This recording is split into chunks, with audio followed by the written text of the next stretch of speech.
आज हम लोग बात करेंगे पूरा 1 मार्क्स का क्वेश्चन फिजिकल का, ठीक है। तो चलिए आज हम बिना बकवास किए हुए शुरू करते हैं। कैसा चल रहा है कमेंट में छोड़ते चलिएगा। देखिए सॉल्यूशन का सारा लिखा हुआ है, इसमें ना जनरली बहुत छोटा 1 लाइन 2 लाइन 3 लाइन उससे ज्यादा नहीं लिखने का जरूरत होता। जैसा क्वेश्चन रहेगा जैसा डिमांड करेगा उतना ही लिखिएगा, ये नहीं कि पेज भरिएगा। बहुत बार एक वर्ड में आ जाएगा, बहुत बार यूनिट पूछ लिया जाएगा, तो जितना पूछा जा रहा है उतना ही लिखिए। 1 मार्क्स में मार्क्स नहीं कटता है और ये सबसे अच्छा मार्क्स होता है बच्चे जो फेल करने वाले हैं उसको पास करने के लिए। एमसीक्यू और 1 मार्क को जरूर ध्यान रखिएगा। क्लियर है। मैं क्वेश्चन डाल दूंगा ना एमसीक्यू वाला, मैं आपको देखिए क्वेश्चन के बाद सॉल्यूशन डाल दूंगा, कुछ क्वेश्चन और प्रैक्टिस कर लीजिएगा। क्लियर है ना, ठीक है सर। ये सॉल्यूशन का है, फिर उसके बाद हम इलेक्ट्रो का ले लेंगे, फिर उसके बाद क्या है सर केमिकल काइनेटिक्स। आज इसको पूरा कवर अप कर लेंगे। जो थ्योरी वाला होगा वो ऑलरेडी लिखा हुआ है और हिंदी इंग्लिश दोनों में है, ठीक है। तो हिंदी इंग्लिश दोनों में है, तो उसके लिए क्या करता हूँ चैट जीपीटी से हिंदी को कन्वर्ट करवा लिया हूँ, तो हिंदी वाला का आंसर ऑलरेडी लिखा हुआ होगा, आप उसका हेल्प ले लीजिएगा। बाकी जो मैं बोलूंगा इंग्लिश में आप आराम से रिलेट कर लीजिएगा। तो चलिए सर पहला सवाल है, देख सकते हैं ये सारा सवाल इस टाइप का ही क्वेश्चन आएगा, समझ पा रहे हैं ना। बहुत कॉम्प्लिकेटेड नहीं है, ये सब हम बता चुके थे। 5 मार्क्स 3 मार्क्स वाला अगर पढ़े होंगे तो 1 मार्क्स ऑलरेडी बन भी जाएगा, ठीक है सर। देखिए जरा स्टेट हेनरीज लॉ, क्या बात बोल रहे हैं सर स्टेट हेनरीज लॉ के बारे में। तो देखिए पहला सवाल है, अच्छा ऐसा करके सेक्शन आएगा ना, सेक्शन बी में खंड का करके 1 से 7 क्वेश्चन बनाना होगा। टोटल नंबर ऑफ क्वेश्चंस कितने रहेंगे 9। 2 नहीं भी आएगा तो भी कोई दिक्कत नहीं होने वाला है।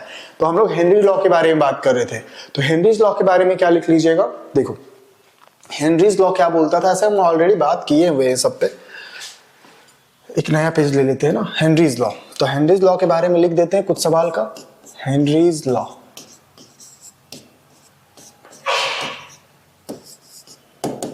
ठीक है। ये पहले लगता किसके लिए, आपको अगर पता हो हेनरीज लॉ लगाएंगे किसके लिए उसके बारे में बात कर लेते हैं आपको। हेनरीज लॉ, तो हेनरीज लॉ जो लगता है गैस इन लिक्विड को, अगर किसी गैस को घुलाया जाएगा, बहुत आसान सा समझ लीजिए, फिर उसके बाद 2 लाइन लिख देते हैं। देखो जरा, अगर मान लीजिए कोई लिक्विड है, लिक्विड मान लेते हैं पानी है सर, ये रियल लाइफ एग्जांपल है। कोल्ड ड्रिंक पेप्सी में आप जानते होंगे कार्बन डाइऑक्साइड गैस डाला जाता है, और यहाँ पे अभी कुछ गैसेस को डाला गया है, ऊपर से ढक्कन लॉक्ड है, तभी नहीं तो गैस तोड़ जाएगा। कुछ गैसेस इसमें घुला हुआ होगा, जितना ज्यादा प्रेशर लगाएंगे, मान लीजिए ढक्कन को और नीचे लाएंगे तो यहाँ पे गैसेस का मात्रा और ज्यादा खुलेगा। जितना ज्यादा प्रेशर बढ़ाइएगा उतना ज्यादा गैस सॉल्युबल होगा। हाँ, और कुछ बच्चे बोल रहे थे थोड़ा फास्ट हो जाना चाहिए ना, आप दूसरा का वीडियो में कमेंट करते तो मैं उसको भी ध्यान से देख रहा हूँ। तो आप लोग फास्ट कर रहे थे, इसलिए मैं आपको थोड़ा सा लेंदी नहीं करूंगा क्योंकि आपके पास भी समय कम होगा। तो देखिए जितना ज्यादा प्रेशर लगाइएगा, जितना ज्यादा आप प्रेशर लगाइएगा उतना ज्यादा क्या होगा, गैस घुलेगा। तो यही बोलता है सॉल्युबिलिटी इक्वल टू, देखो इसमें क्या बोलते हैं, अकॉर्डिंग टू दिस लॉ, लिख लेते हैं पूरा एक बार। अकॉर्डिंग टू, कुछ कुछ का नहीं होगा लेकिन सारे का हिंदी मिल जाएगा आपको, मैं लेंदी नहीं कर रहा हूं, जल्दी करता हूं। According to this law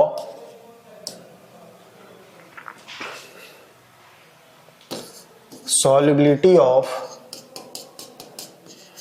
solubility मतलब घुलने का, solubility of gas in liquid is directly proportional to, is directly proportional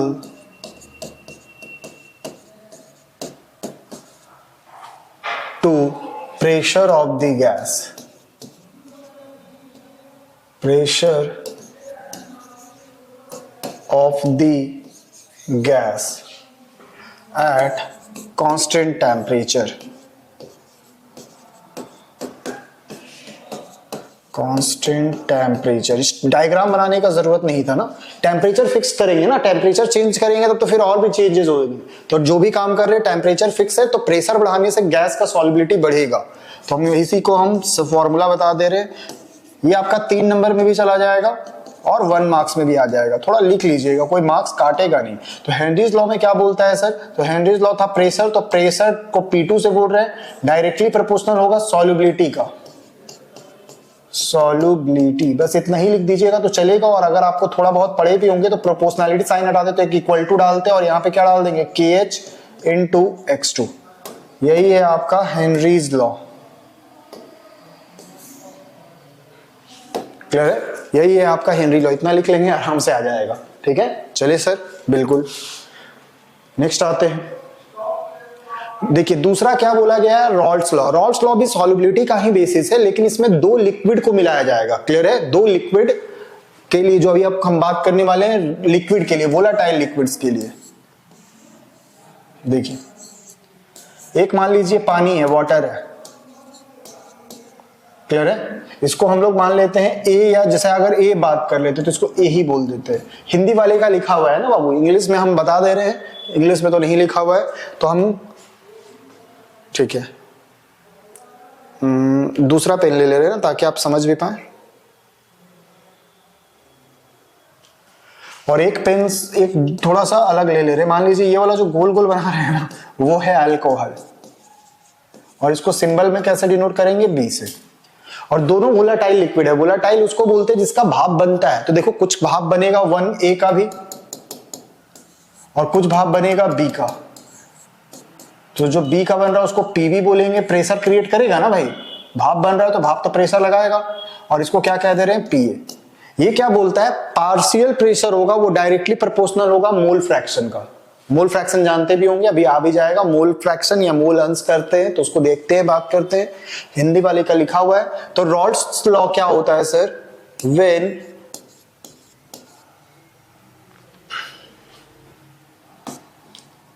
according to this law भी करके लिख सकते हैं, व्हेन टू वोलाटाइल, वोलाटाइल का मतलब जिसका वेपर बने, व्हेन टू वोलाटाइल लिक्विड और mixed, then partial pressure, partial मतलब खुद का, partial pressure is directly proportional to,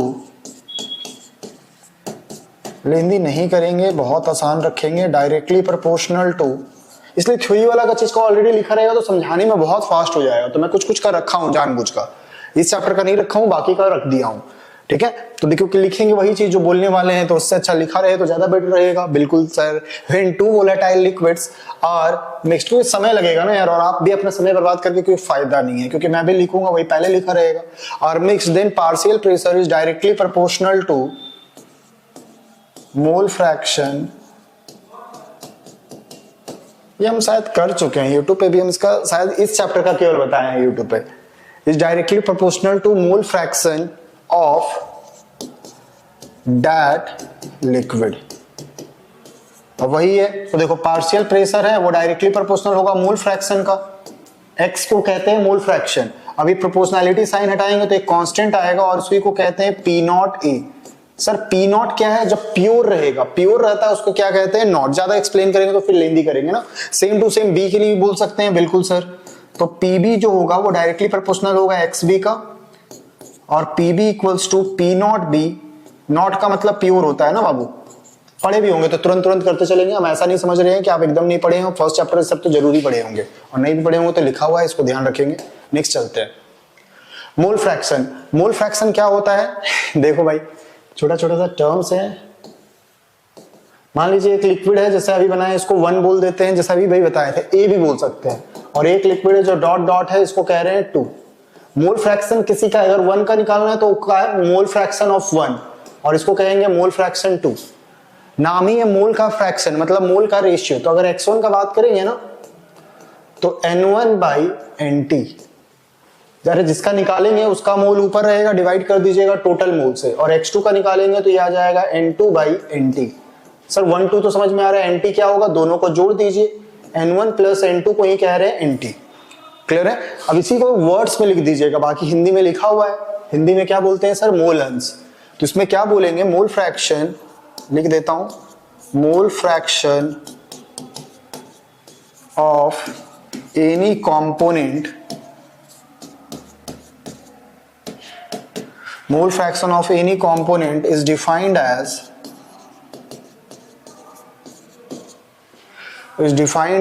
the ratio of number of moles of that component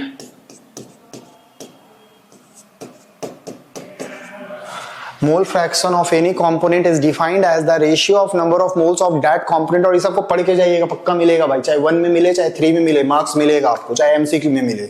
ये नहीं कि मैं जानबूझकर कुछ क्वेश्चन रखा हूं जो हर जगह आपको हेल्प हो, क्योंकि ऐसा अगर आप नहीं भी पढ़े होंगे तो जितना क्वेश्चन करा रहे हैं अगर चैप्टर से 10-10 भी करेंगे तो बहुत आपका अच्छा हो जाएगा। क्योंकि समझ पा रहे हैं ना क्यों? क्योंकि 1 मार्क्स के अलावा एमसीक्यू में भी हेल्प करेगा। तो उस समय मैं डायरेक्ट बता दूंगा, एमसीक्यू में भी वीडियो आया हुआ है ऑलरेडी, फिर भी आपको और भी मैं आपको एमसीक्यू का भेज दूंगा पीडीएफ के फॉर्म में भी। Ratio of number of moles of that component, mole fraction of any component is defined as the ratio of number of moles of that component to the total moles of all components present in a solution.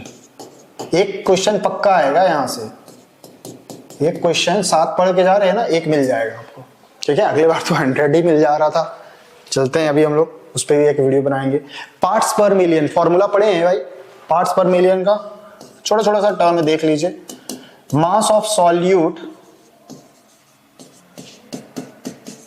Bye mass of, अरे जिसका मात्रा कम होता है उसको solute कहते हैं, by mass of solution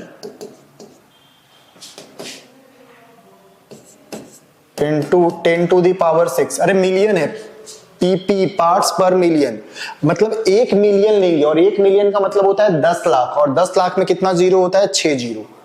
अब इसी को वर्ड्स में लिख देंगे, कितना सॉल्यूट डिसॉल्व होगा या कितना पार्ट्स डिसॉल्व होगा 1 मिलियन में। अरे 10 लाख में से 1 निकाल लिए तो उसको कह देंगे 1 ppm। वही है कि कितना पार्ट्स होगा 1 मिलियन में। तो इसमें लिख सकते हैं it is defined as the amount of solute present in, it is defined as the amount of solute present in 1 million parts of solution। Formula लिख दीजिएगा, ज्यादा कुछ है नहीं, बहुत लेंदी नहीं करेंगे, एक एक नंबर का है कर लेंगे। वही चीज को मैं वर्ड्स में लिख दिया हूं। आइसोटोनिक सॉल्यूशन, जब दो सॉल्यूशन जिसका ऑस्मोटिक प्रेशर क्या हो बताओ? सेम होगा, उसको कहते हैं आइसोटोनिक सॉल्यूशन। ज्यादा नहीं बात करेंगे, ऑस्मोटिक प्रेशर सेम होना चाहिए। If two solution having same osmotic pressure, अगर दो सॉल्यूशन का सेम ऑस्मोटिक प्रेशर होगा तो उसी को कह देंगे आइसोटोनिक सॉल्यूशन, ठीक है। इसका एग्जांपल मान लीजिए जैसे ब्लड सेल जैसे आपका ब्लड सेल का जो कंसंट्रेशन रहता है वो 0.9% W/V है। और इसके बाहर भी मान लीजिए कोई सॉल्यूशन रखे हैं, सॉल्ट सॉल्यूशन, और उसका भी कंसंट्रेशन अगर 0.9% W/V रख दीजिएगा तो दोनों का ऑस्मोटिक प्रेशर सेम हो जाएगा, क्योंकि कंसंट्रेशन पर डिपेंड करता है। अरे जानते होंगे osmotic pressure pi equals to CRT, तो RT तो सेम ही रहेगा, तो अगर कंसंट्रेशन सेम रहेगा तो ऑस्मोटिक प्रेशर भी सेम होगा। तो ये एग्जांपल हो जाएगा, लिखेंगे salt solution having 0.9% W/V concentration, और ये ब्लड सेल का है 0.9% W/V। अगर दो सॉल्यूशन दोनों का अगर कंसंट्रेशन सेम है तो उसका ऑस्मोटिक प्रेशर भी क्या आएगा? सेम आएगा, ठीक है। ठीक है सर, बोल रहे हैं एक एग्जांपल दीजिए जिसमें सॉलिड सॉल्यूशन, अच्छा हिंदी वाले का इसके बाद में किया हुआ है, देख लो जरा। देखो यहाँ पे लिखा हुआ होगा, हिंदी में भी है तो इसको आप देख लीजिएगा। वही दिया हुआ है ना, सोडियम 0.9%, वो द्रव्यमान बोला हुआ है, डेंसिटी के फॉर्म में भी बोल रहा है, मास बाय वॉल्यूम को। सर एग्जांपल बताइए सॉलिड सॉल्यूशन का, जहां पे सॉल्यूट क्या है? गैस। सॉलिड सॉल्यूशन उसको कहते हैं ना जहां पे सॉल्वेंट क्या होगा? सॉलिड। सॉलिड सॉल्यूशन उसको कहेंगे जहां पे सॉल्वेंट होगा, सॉल्वेंट इज सॉलिड। और गैस का है तो एक एग्जांपल ले लीजिए, हाइड्रोजन। हाइड्रोजन इन पैलेडियम, इसका एग्जांपल लिख लीजिएगा, हाइड्रोजन इन पीडी। पीडी एक मेटल है और ये गैस है और ये सॉलिड है। केबी का यूनिट भाई ये सब बार बार पढ़ चुके हैं तो अब इसमें ज्यादा समय नहीं देंगे। इसका क्या हो जाएगा? केल्विन केजी पर मोल। केएफ का भी यही यूनिट होगा, केबी बोले या केएफ बोले, इवोल्यूस्कोपिक कांस्टेंट बोले या फ्रीजिंग डिप्रेशन कांस्टेंट बोले, सेम यूनिट आएगा, दोनों का सेम होता है। केल्विन केजी पर मोल, एमसीक्यू में भी हेल्प करेगा। तो यहाँ पे जाके आपका सॉल्यूशन खत्म हो चुका है। क्लियर है? सॉल्यूशन का ज्यादा क्वेश्चन लिए भी नहीं थे। अब आते हैं इलेक्ट्रोकेमिस्ट्री। इलेक्ट्रोकेमिस्ट्री से बहुत कम चांसेस रहता है कि आपसे एमसी कभी कल पूछा जाए, पर इससे एक सवाल भी इससे भी बन जाएगा। एक एक सवाल, दो दो सवाल पूछा जाता है, कोई फिक्स नहीं है, लेकिन अगर आप पढ़ेंगे तो ऐसा नहीं कि ये व्यर्थ हो जाएगा, ये आपको 1 मार्क के अलावा 3 मार्क एमसीक्यू 5 मार्क्स में मदद कर जाएगा। अब इसका मैं आंसर लिखा हुआ है तो इसमें ज्यादा समय भी नहीं लगेगा, तो जल्दी जल्दी कवर अप करते हैं क्योंकि हम लोग समय ज्यादा नहीं लेंगे। बोल रहा है कंडक्टिविटी बताना है, तो what is the SI unit of electrolytic conductivity. Conductivity को कप्पा से डिनोट करते हैं, और हम लोग जब जनरली यूज करते थे तो याद है साइमन सेंटीमीटर इनवर्स बोल रहे हैं, बट एसआई में बोल रहा था, एसआई में सेंटीमीटर नहीं बोलते, क्या बोलते हैं? मीटर। तो उसका यूनिट क्या हो जाएगा? Simon metre inverse. यूनिट थोड़ा ध्यान रखिएगा, यूनिट से पक्का एक सवाल मिलेगा, चाहे इलेक्ट्रो का पूछ ले चाहे केमिकल का पूछ ले। तो देख लीजिएगा आंसर किया हुआ है, हिंदी इंग्लिश दोनों में है। बोल रहा है define molar conductivity. Molar conductivity को डिफाइन करिए। तो एक मोल अगर इलेक्ट्रोलाइट डालेंगे ना तो कितना पावर जनरेट होगा या कितना करंट जनरेट होगा, उसी को कहते हैं मोलर कंडक्टिविटी। और इसका फॉर्मूला क्या होता है सर? लैम्डा एम बराबर kappa into 1000 by M. Molarity है ना, अरे एम मतलब मोलैरिटी, और ये अच्छा सर लैम्डा का भी यूनिट क्या होता है? लैम्डा एम का यूनिट होता है साइमन सेंटीमीटर स्क्वायर पर मोल। ये भी ध्यान रखिएगा, इंपॉर्टेंट है। आंसर दिखा हुआ, it is the conducting power of all ions produced by dissolving 1 mole of an electrolyte in solution. तो ये भी लिखा हुआ, हिंदी में भी लिखा हुआ है, तो आप दोनों में आराम से कर सकते हैं ना। हिंदी में है ना यार, देख लेते हैं। हाँ, किसी किसी का भी है कुछ, ठीक है। Faraday's first law, Faraday's first law already बात कर चुके हैं ना। जितना ज्यादा करंट पास करिएगा या जितना ज्यादा मास डिपॉजिट होगा, जितना ज्यादा आप चार्ज पास करेंगे। अरे डब्ल्यू डायरेक्टली प्रोपोर्शनल क्या होता है? मास डायरेक्टली प्रोपोर्शनल होता है चार्ज का। क्लियर है? डब्ल्यू, और जब ये प्रोपोर्शनैलिटी साइन हटाते हैं तो एक कांस्टेंट आता है जिसको जेड क्यू बोलते हैं, जेड इलेक्ट्रोकेमिकल इक्विवेलेंट, और क्यू का एक फॉर्मूला होता है जिसको क्या कहते हैं? आईटी। ये बता दिए ताकि न्यूमेरिकल में भी हेल्प करेगा, 3 मार्क्स में भी, ठीक है। तो ध्यान दीजिएगा जरूर से, क्या बोला गया होगा, पढ़ लेना, स्टेटमेंट होगा भी कहीं। क्या लिखा हुआ है? Right the mathematics. अच्छा, सिर्फ एक्सप्रेशन पूछा गया है, एक्सप्रेशन तो यही लिख दी है, बाकी यहाँ पे भी लिखा हुआ है क्यू की जगह जेड आई टी भी क्यू की जगह आई टी भी लिखेंगे तो जेड आई टी हो जाएगा। एक्सप्रेशन पूछा गया, एक एक नंबर में बार बार बोल रहे हैं ना, फॉर्मूला पूछ लेगा तो फॉर्मूला है तो फॉर्मूला लिख दीजिएगा। और ऐसे बता दे रहे अगर स्टेटमेंट आएगा तो लिखिएगा मास जो होगा डिपॉजिट होता है या लिबरेट होता है वो डायरेक्टली प्रोपोर्शनल होता है चार्ज का। हाइड्रोजन इलेक्ट्रोड का क्वेश्चन है तो बोल रहा है what is the electrode potential. ये टॉपिक लिखा हुआ और इसके नीचे क्वेश्चन है ना, पूछा गया है what is the electrode potential of standard hydrogen electrode. अरे स्टैंडर्ड हाइड्रोजन इलेक्ट्रोड एक रेफरेंस इलेक्ट्रोड होता है जिसका पोटेंशियल क्या मानते हैं, न्यूमेरिकल ढेर सारा सॉल्व किए होंगे, 0 वोल्ट। तो लिखा हुआ होगा 0 वोल्ट। चलिए सर, कॉलरॉच लॉ बोल रहा है, Kohlrausch law limiting molar conductivity का यूज करता है, तो बोलता है किस which law is used to determine the limiting molar conductivity of weak electrolytes. Weak electrolytes का अगर हमको लिमिटिंग मोलर कंडक्टिविटी निकालना होता है तो हम किसका मदद करते हैं पता है, या किसका मदद लेते हैं, तो वो होता है कॉलरॉच लॉ। और ये वेरी वेरी इंपॉर्टेंट है 3 मार्क्स के लिए भी, थोड़ा पढ़ के जाइएगा। जैसे देखो CH3 COOH, अरे एसिटिक एसिड है, वीक एसिड, इसको तोड़ते हैं तो कैसे टूटता है, CH3 COO माइनस और H+। अब ये वीक इलेक्ट्रोलाइट है तो उसका लैम्डा एम निकालेंगे ना, नॉट लगा दिए, इसी को कहते हैं लिमिटिंग मोलर कंडक्टिविटी। अब इसके लिए अगर लिखना चाहते हैं CH3 COOH तो ये सम होगा, ये छोटा है लैम्डा भी लिख सकते हैं, lambda naught CH3 COO minus plus lambda naught M H+। Clear है? तो बिल्कुल, तो देखिए सर यहाँ पे जो छोटा वाला है मतलब वीक इलेक्ट्रोलाइट के लिए भी आप कर सकते हैं, तो कौन सा यूज करते हैं, कॉलरॉच लॉ, याद रहेगा बिल्कुल सर। क्या बोला गया आगे, आंसर तो लिखा हुआ है। फ्यूल सेल पूछता है कि फ्यूल सेल क्या होता है, गिव वन एग्जांपल। तो आपका जो सिलेबस में सिर्फ H2O2 फ्यूल सेल और ये अपोलो स्पेस प्रोग्राम में भी यूज किया गया, तो एमसीक्यू यहां से बनता है, तो H2O2 फ्यूल सेल। कभी कभी रिएक्शन लिखने भी पूछ देता है, तो ध्यान दीजिएगा, रिएक्शन लिखने बोलेगा तो देखो यहाँ पे क्या होता है, हाइड्रोजन डालते हैं एक साइड और O2 डालते हैं और क्या बन जाता है, पानी बन जाता है, और साथ ही साथ क्या आ जाता है, एनर्जी आ जाता है। एनर्जी से रॉकेट चलता है और पानी को आप यूज भी कर सकते हैं as a form of drinking, पीने के लिए भी यूज होता है। तो ये लिख सकते हैं फ्यूल सेल के बारे में। सेल कांस्टेंट G* से डिनोट करते हैं भाई, सेल कांस्टेंट का फॉर्मूला होता है L/A। लेंथ का यूनिट हो जाएगा सेंटीमीटर और इसका हो जाएगा सेंटीमीटर स्क्वायर, एक से एक कट गया तो इसका यूनिट भी याद रख लीजिएगा, सेंटीमीटर इनवर्स, वही चीज लिखा हुआ होगा मिल जाएगा। फिर उसके बाद बोल रहा है प्राइमरी बैटरी। प्राइमरी बैटरी क्या, why can't a primary battery be recharge. बोल रहा है प्राइमरी बैटरी एक ही बार यूज करता है। अरे पेंसिल बैटरी जो रिमोट में डालते हैं, एक बार यूज किए फिर फेंकना पड़ता है, तो रिचार्ज इसलिए नहीं होता है क्योंकि वहां पे रिएक्शन सिर्फ एक ही डायरेक्शन में होता है। एक डायरेक्शन मतलब ए से बी जाएगा पर बी से ए नहीं आएगा।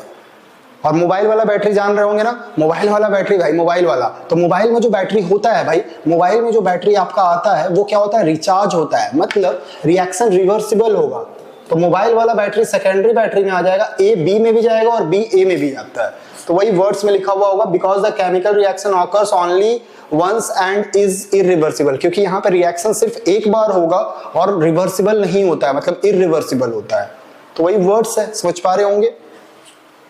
नेक्स्ट आइए sir, galvanic cell. Galvanic cell पढ़े हैं ना भाई, अरे पहला ही सेल, गैल्वेनिक सेल मतलब दो हाफ सेल पढ़ते थे, इधर जिंक का रॉड, इधर कॉपर का रॉड, यहाँ पे ZnSO4, यहाँ CuSO4, यहाँ सॉल्ट ब्रिज, और यहाँ पे कुछ लगा देते थे, गैल्वेनोमीटर, वोल्ट मीटर लगा देते थे। पूछा क्या गया है, बोल रहा है एनोड, तो हम लोग याद रखने का तरीका बताए थे, याद है, लोन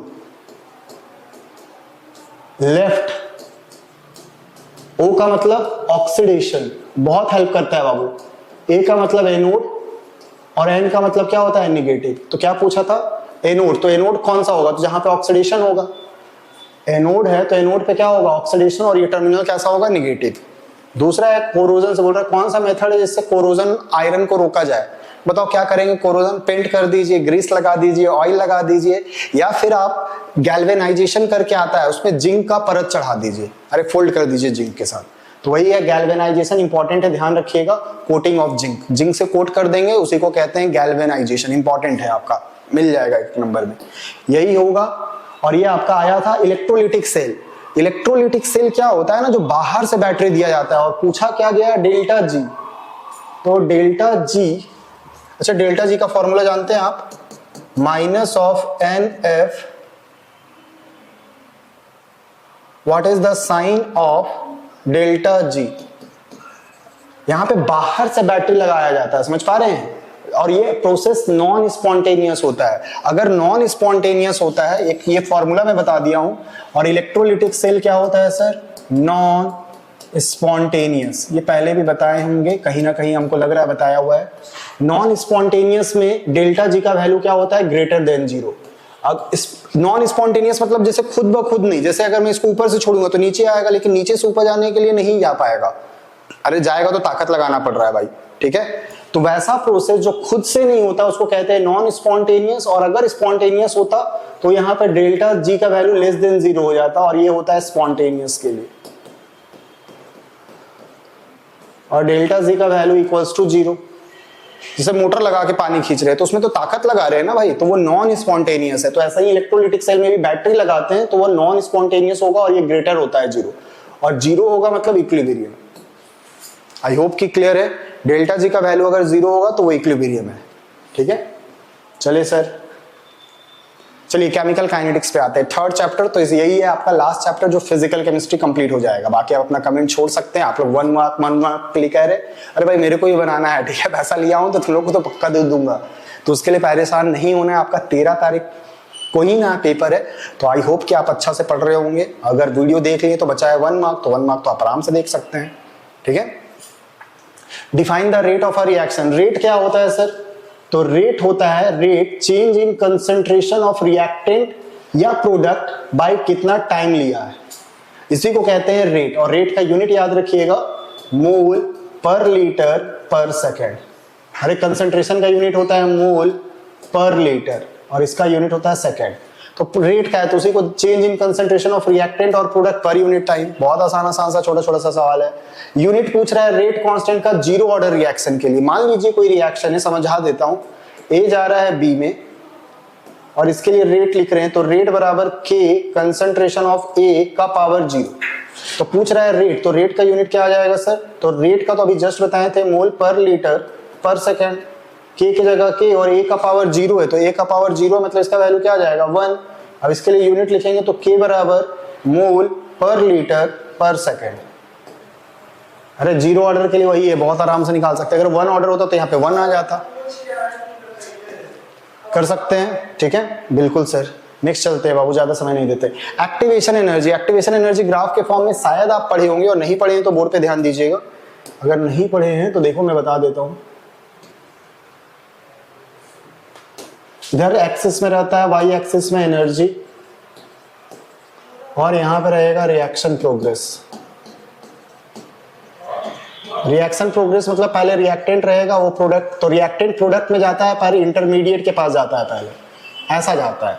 और रिएक्टेंट से लेके जो सबसे टॉप तक का एनर्जी डिफरेंस होता है उसी को कहते हैं एक्टिवेशन एनर्जी। अच्छा, क्या पूछा गया? Activation energy. तो इतना एनर्जी जिसके पास होगा वही रिएक्शन कर पाएगा। रिएक्टेंट से प्रोडक्ट वही जा पाएगा जिसके पास एक्टिवेशन एनर्जी होगा। अगर एक्टिवेशन एनर्जी नहीं होगा तो नहीं जा पाएगा। क्लियर है? तो वही चीज को बात किया गया, the minimum extra amount of energy required by reacting molecule to participate in a reaction.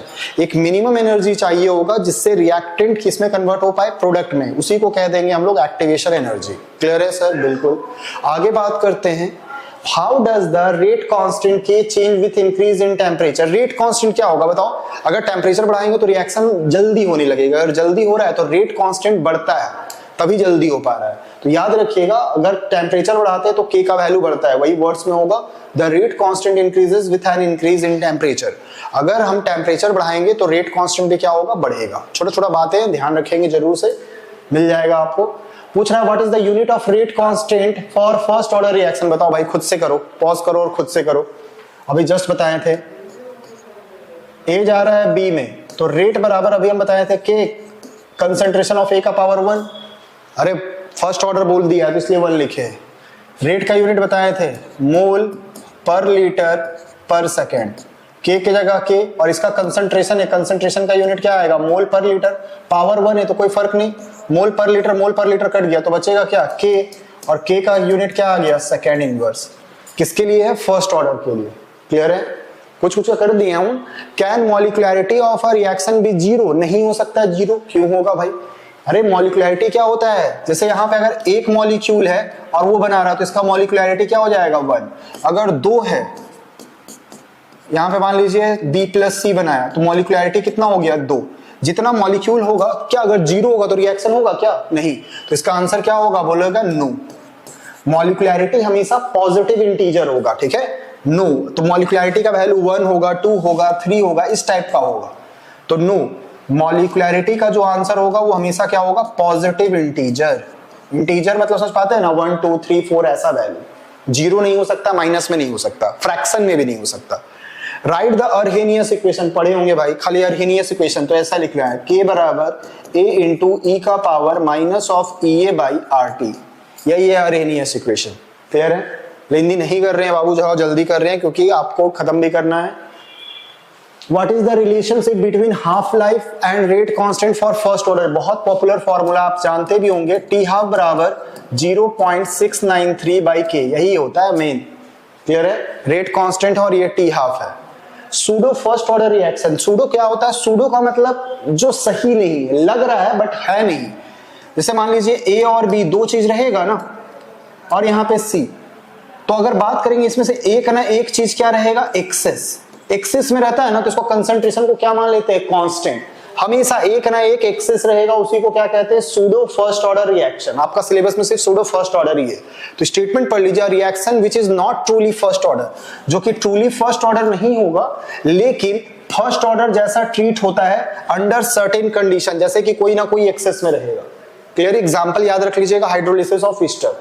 Easter का रिएक्शन पानी के साथ, वो सूडो फर्स्ट ऑर्डर का एग्जांपल है, तो एक एग्जांपल भी है, आपको उसको ध्यान रखिएगा। फिर बोल रहा है effect of catalyst on the activation energy. क्या इफेक्ट होता है कैटलिस्ट का?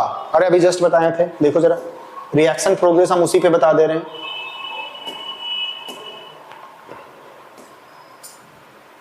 एक मिनट, क्योंकि अभी जस्ट बताए हैं ना, तो दोबारा ग्राफ। हाँ, ये क्वेश्चन देखो, ये तो था बिना कैटलिस्ट का चल रहा है। कैटलिस्ट क्या होता है सर? एक केमिकल सब्सटेंस होता है जो रिएक्शन को क्या कर देता है? फास्ट कर देता है। कैसे फास्ट करता है वो दिखाते हैं आपको, ये इंपॉर्टेंट है ना, बहुत बार पूछेगा। तो कैटलिस्ट डालिएगा तो रिएक्टेंट जाएगा प्रोडक्ट में, लेकिन एक्टिवेशन एनर्जी क्या हो जाता है? घट जाता है। अरे रास्ता शॉर्टकट मार दिया, समझ पा रहे हैं ना? तो कैटलिस्ट क्या करता है? एक्टिवेशन एनर्जी को घटा देता है, जिससे रिएक्शन जल्दी हो जाता है। तो एक्टिवेशन एनर्जी घट जाता है, तो उसी के बारे में बात करेंगे। तो हम वही चीज को वर्ड्स में होगा तो बस आपको समझा दिए हैं।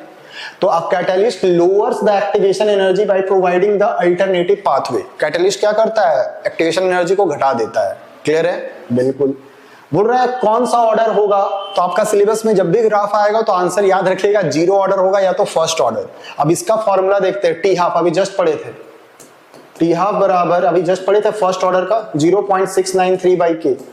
देखो टी हाफ का वैल्यू फिक्स है, कहीं चेंज हो रहा है? नहीं हो रहा है। लेकिन आर नोट का वैल्यू देखो बढ़ते जा रहा है, बढ़ते जा रहा है, बढ़ते जा रहा है। आर नोट का वैल्यू बढ़ा रहे हैं, मतलब कंसंट्रेशन को बढ़ा रहे हैं, लेकिन टी हाफ नहीं बढ़ रहा है। क्यों? क्योंकि देखो यहाँ कंसंट्रेशन कहीं है ही नहीं। तो ये किसका एक्सप्रेशन है सर? तो फर्स्ट ऑर्डर का। एग्जाम में कभी भी ग्राफ आएगा अगर केमिकल काइनेटिक्स, तो आंसर होगा या तो जीरो या तो फर्स्ट। क्लियर है? बिल्कुल। चले आगे, कुछ पीवाईक्यू भी रख दिए हैं आपका। ये पूछेगा ऑर्डर निकालने, ऑर्डर बहुत आसान होता है, जो पावर होता है ना उसको जोड़ दीजिए। बोल रहा है ऑर्डर निकालिए, तो इसका पावर क्या है? 2 और यहाँ कुछ नहीं है मतलब 1 है ना, थोड़ा दूसरा पेन ले लेते हैं। कुछ नहीं है मतलब यहाँ पे 1 है, तो 2 और 1 मिलकर कितना हो जाएगा? 3। ऑर्डर अगर बात करें, यहीं पे लिख दें ऑर्डर, तो 2 + 1, अरे जो पावर होता है उसको जोड़ दीजिएगा 3। ऑर्डर फ्रैक्शन में आ सकता है, मॉलिक्यूलरिटी फ्रैक्शन में नहीं आ सकता है। डिफरेंस भी इंपॉर्टेंट था, हम ऑलरेडी बता चुके हैं। ये भी आपका दिया हुआ है मॉडल सेट में, तो a + b, तो इस दोनों का पावर को जोड़ दीजिए, ऑर्डर ही पूछ रहा है। तो 1/2 + 2 जोड़ेंगे तो क्या आ जाएगा? 1 + 4/2। इसको सॉल्व करेंगे तो 5/2, इसको 5/2 बोलिए या 2.5 बोलिए, सेम चीज आएगा। क्लियर है? तो यहां जाके आपका खत्म हो चुका है क्या? पूरा का पूरा फिजिकल केमिस्ट्री का 1 मार्क्स का क्वेश्चन। तो फिजिकल का डाल चुके हैं, आज हम लोग इनऑर्गेनिक का बात कर लेंगे और इसके जस्ट बाद आपको ऑर्गेनिक का भी मिल जाएगा। बहुत छोटा छोटा सा है, आंसर पे लिखा हुआ है, हिंदी इंग्लिश दोनों में है, क्योंकि कुछ बच्चे हिंदी और इंग्लिश में दोनों डिमांड कर रहे हैं। इसमें मैंने पीवाईक्यू और साथ ही साथ मॉडल सेट का भी क्वेश्चन डाल रखा है, तो आप इसको ध्यान से देखेंगे तो आपका काम बन जाएगा। ठीक है, चलिए शुरू करते हैं। देखिए क्या लिखा हुआ है, why zinc cadmium and mercury not considered as transition elements. Transition elements वो उसको बोलते हैं जो इनकम्प्लीटली फिल्ड डी ऑर्बिटल्स रहे। लेकिन जिंक कैडमियम और मरकरी का अगर इलेक्ट्रॉनिक कॉन्फिगरेशन लिखिएगा तो इसमें हमेशा D10 आएगा, मतलब फुल्ली फिल्ड होगा, तो इसलिए इसको कंसिडर नहीं किया जाता है। जिंक कैडमियम मरकरी आपका पढ़े होंगे, ये आपका ग्रुप नंबर कौन सा में आएगा? 12 में आएगा, ग्रुप नंबर 12। जिंदा कूदे हो गए ऐसा करके हम लोग पढ़ते थे। ग्रुप नंबर 12 जिंक कैडमियम और मरकरी। अगर इसका इलेक्ट्रॉनिक कॉन्फ़िगरेशन लिखिएगा तो लास्ट में देखो, एक बार मैं लिख दे रहा हूं, आर्गन यहां पे आएगा 3D10 4s2। क्लियर है? तो देखो डी में फुल्ली फिल्ड है, तो फुल्ली फिल्ड वाला का नहीं आएगा। ऐसे तो ऑक्सीडेशन स्टेट में भी देखते हैं, बट आप ध्यान रखिएगा, इसमें लिखेंगे तो इसका आ जाएगा 4D10 और इसका लिखेंगे तो इसका आ जाएगा 5D10। क्लियर है? बिल्कुल सर, ठीक है। तो इसी को कह रहे हैं, आंसर दोनों में लिखा हुआ है, आप इसको देख सकते हैं। और इससे 2 सवाल मिलेगा ना आपका। इनऑर्गेनिक जो आज पढ़ने वाले हैं, ज्यादा समय भी नहीं लगेगा, 15-20 मिनट में खत्म भी हो जाएगा। 2 नंबर का क्वेश्चन बनेगा। थोड़ा कॉन्सेप्ट बता दे रहे हैं तो आप आराम से बना भी सकते हैं। Which element of the 3D series shows maximum number of oxidation state. बोलता है कौन सा है जो maximum number of oxidation state show करता है? तो मैंगनीज। मैंगनीज ध्यान रखिएगा, ऑक्सीडेशन नंबर वाला हम लोग जब क्या बोलते हैं एमसीक्यू भी डिस्कस कर रहे थे तो उस समय भी ऑक्सीडेशन नंबर वाला सवाल जरूर पूछा जाएगा आपसे। तो ऑक्सीडेशन नंबर का अगर बात करेंगे तो देखो, कॉमन ऑक्सीडेशन नंबर होता है, मैं आपको थोड़ा सा कहानी बता देता हूं। कॉमन अगर बात किया जाए, कॉमन ऑक्सीडेशन नंबर तो वो आता है +2। मैक्सिमम एलिमेंट +2 शो करता है 3D सीरीज के लिए। आपका जब भी एग्जाम में आएगा तो 3D का आएगा। अगर पूछेगा हाईएस्ट किसका होता है, तो हाईएस्ट याद रखिएगा, हाईएस्ट ऑक्सीडेशन नंबर होता है वो होता है Mn का होता है, और वो क्या होता है सर? +7। क्लियर है? और अगर Mn का और स्पेसिफाई करे तो ये सब शो करेगा +2 +3 +4 +5 +6 +7, ये सबसे ज्यादा शो करता है। तो ये थोड़ा थ्योरेटिकल है, याद रखेंगे। तो इसका पूछ रहा है कौन सा एलिमेंट है, तो इसका करेक्ट आंसर क्या हो जाएगा? Mn। Mn बोलने का मतलब मैंगनीज। एमसीक्यू ये 1 मार्क में पेज भरने का जरूरत नहीं है, अगर एक वर्ड में हो रहा है तो एक ही वर्ड लिखिएगा। ठीक है, चलिए खत्म करते हैं इसको। What is the cause of lanthanoid contraction? Lanthanoid contraction पता है ना, एफ ब्लॉक में आता है। एफ ब्लॉक में आप अगर पढ़े होंगे 4F सीरीज, जो कि होता है आपका कहां से बताओ? अगर लैंथेनम को तो हम कंसिडर नहीं करते हैं, सीने पर नदियां वाला था ना, ला हफ्ता वाला, सीरियम प्रेजीमोडियम। ठीक है, ठीक है। तो सीरियम से लेके आपका अगर बात किया जाए ल्यूटेटियम तक, यानी 58 से शुरू होता है और 71 में, यहां से यहां अगर इधर से इधर जाएंगे ना तो साइज घटता है। क्यों घटता है? साइज घट रहा है, ठीक है, समझा रहे हैं। बाकी आंसर तो आपका मेंशन्ड है शायद, हाँ बिल्कुल, साइज डिक्रीज करता है और ये वेरी वेरी इंपॉर्टेंट है, आपका 3 नंबर में भी बताया जाएगा, ठीक है। तो साइज घटता है, क्यों घटता है? क्योंकि जो एफ का जो स्क्रीनिंग होता है, मतलब रोक नहीं पाता अच्छे से, समझ पा रहे हैं, रोक नहीं पाता है, साइज घटता है। तो याद रखिएगा पुअर स्क्रीनिंग भी बोलते हैं या फिर सील्डिंग भी बोलते हैं, दोनों में से कुछ भी वर्ड यूज कर सकते हैं, सिमिलर वर्ड्स है। Poor screening of 4f subshell या फिर ऑर्बिटल्स, दोनों बोल सकते हैं आप। 4f वाला अच्छे से रोक नहीं पाता, जिसकी वजह से साइज क्या हो जाता है, घट जाता है। 4f में जो इलेक्ट्रॉन होता है ना, वो अच्छे से रोक नहीं पाएगा, दैट्स वाई इसका साइज क्या होता जाता है, अगर इधर से इधर जाएंगे तो साइज घटता है। तो आपसे पूछा गया क्यों होता है, तो क्या रीजन होगा? Poor shielding effect of 4f electrons. Clear है? हिंदी इंग्लिश दोनों में है, आप जरूर से देखते चलिएगा, लेंदी नहीं करेंगे, तुरंत खत्म करेंगे। स्पिन ऑनली फॉर्मूला, मैं ये तुम्हें फॉर्मूला लिख दिया हूं, आप जानते होंगे स्पिन ऑनली फॉर्मूला बहुत इंपॉर्टेंट है। म्यू बराबर √n into n+2 Bohr magneton. N अकेला इलेक्ट्रॉन को कहते हैं। एक एग्जांपल देते हैं, ठीक है, और इससे 3 नंबर वाला सवाल में हम लोग ढेर सारा किए थे, 3 नंबर में आएगा, 3 को सवाल दे देगा। जैसे एक हम करके दिखाते हैं, 3 नंबर में ऑलरेडी हम बात कर लिए, फिर भी हम एक कर ही देते हैं। जैसे मान लीजिए Fe का लिखेगा 2+, बोलेगा इसका n का वैल्यू निकालिए, तो Fe का होता है 26, इसका इलेक्ट्रॉनिक कॉन्फ़िगरेशन हम लिखने सिखाए हैं, इलेक्ट्रॉनिक कॉन्फ़िगरेशन आना चाहिए 18। यहां पे हम लोग क्या भरते थे, याद है, 3d और 4s, पहले 2 यहां भरते थे तो 20 और यहां 6 होता, समझ पा रहे हैं, यहां 6 होता और यहां पे क्या हो जाता, 2। लेकिन 2 प्लस है, प्लस का मतलब होता है इलेक्ट्रॉन का लॉस, तो 2 इलेक्ट्रॉन को आप लॉस कर दीजिए, 2 इलेक्ट्रॉन को अगर लॉस करेंगे तो यहाँ पे क्या आ जाएगा सर, 0 आ जाएगा। क्लियर है? और 0 आ जाएगा तो देखो 3d का अगर बात करेंगे तो d में 5 डब्बा होता है और पहले सिंगल सिंगल भरते हैं और फिर जोड़ा, तो अनपेयर्ड इलेक्ट्रॉन जिसको अकेला इलेक्ट्रॉन है ना, वही n का वैल्यू है, तो k वो अकेला इलेक्ट्रॉन है, 1 2 3 4, तो n का वैल्यू क्या है सर, 4। आ रहा है बात समझ में? n का वैल्यू क्या आया सर, 4। अब यहां से आप निकाल सकते हैं म्यू बराबर √n into n+2 Bohr magneton. n का वैल्यू डाल दीजिए, तो 4 4 + 2, एक सवाल करके दिखा दिया। अगर आप 3 नंबर देखे थे तो इसका जरूरत नहीं था, लेकिन फिर भी हमने बात कर रखा है। और इसका बात करेंगे तो 24 बोर मैग्नेटॉन हो जाएगा, और 24 का अगर निकालेंगे, अरे 25 का कितना होता है, 5, तो उससे थोड़ा कम कर दीजिए, 4.8 4.9 लिख दीजिएगा। जो जितना अनपेयर्ड इलेक्ट्रॉन होगा ना, पॉइंट के पहले वाला वैल्यू उतना ही आएगा, पॉइंट के पहले वाला वैल्यू कितना आएगा, वही आएगा। क्लियर है? बिल्कुल ठीक है। ये सामने दिख नहीं रहा है, 1 मिनट, नहीं दिख रहा है, देखो भाई, why are transition elements paramagnetic. बोल रहा है ट्रांजिशन एलिमेंट्स पैरामैग्नेटिक क्यों होता है, देखो जरा थोड़ा सा ध्यान दे दो, अभी जस्ट बताए थे। जैसे अकेला इलेक्ट्रॉन होता है ना, जहां पे भी अगर एक बॉक्स में एक भी अकेला इलेक्ट्रॉन होगा उसको कहते हैं पैरामैग्नेटिक, और सब में पूरा भरा रहेगा तो उसको कहते हैं डायामैग्नेटिक। तो अनपेयर्ड इलेक्ट्रॉन होता है, उसकी वजह से क्या कहते हैं, पैरामैग्नेटिक। तो उसी को बस वर्ड्स में फ्रेम कर दीजिए, देखिए, due to presence of unpaired electrons of d orbitals, और हिंदी में भी है तो आप उसको दोनों को देख लीजिए। चलिए जल्दी जल्दी खत्म करते हैं। बोल रहे स्कैंडियम और टाइटेनियम, अच्छा स्कैंडियम कलरलेस है, टाइटेनियम कलर्ड है। कलर्ड का रीजन याद रखिएगा, dd ट्रांजिशन होता है, ये भी इंपॉर्टेंट है ना। कलर्ड का जब भी सवाल आएगा आपका तो याद रखिएगा इसका आंसर क्या आएगा, dd ट्रांजिशन। CFT में हम लोगों ने बात कर भी रखा था, अगर 5 नंबर वाला सवाल बना रहे थे तो हमने वहां पे बात किया है डिटेल में। तो इसका जो कलर का आंसर होगा वो dd ट्रांजिशन।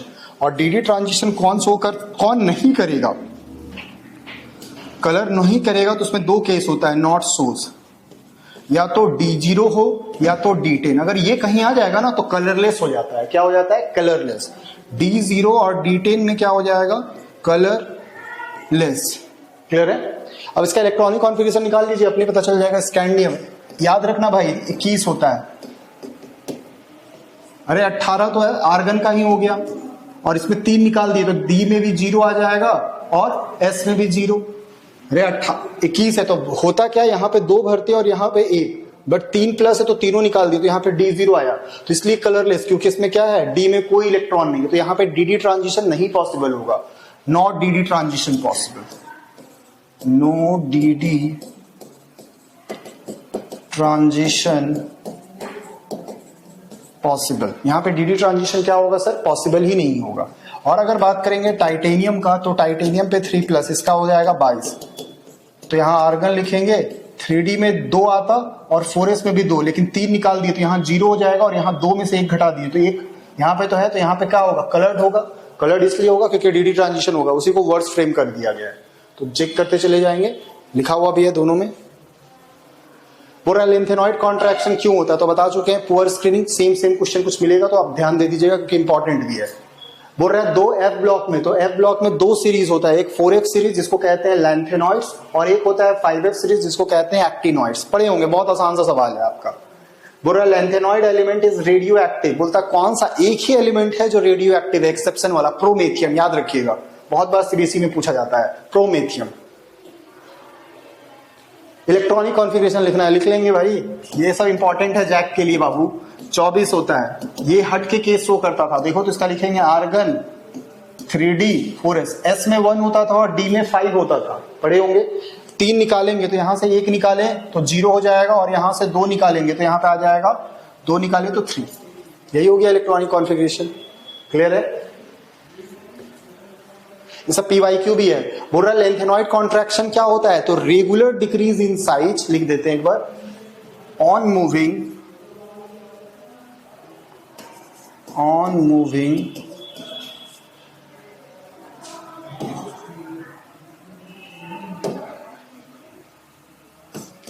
लिख ही देते हैं, on moving left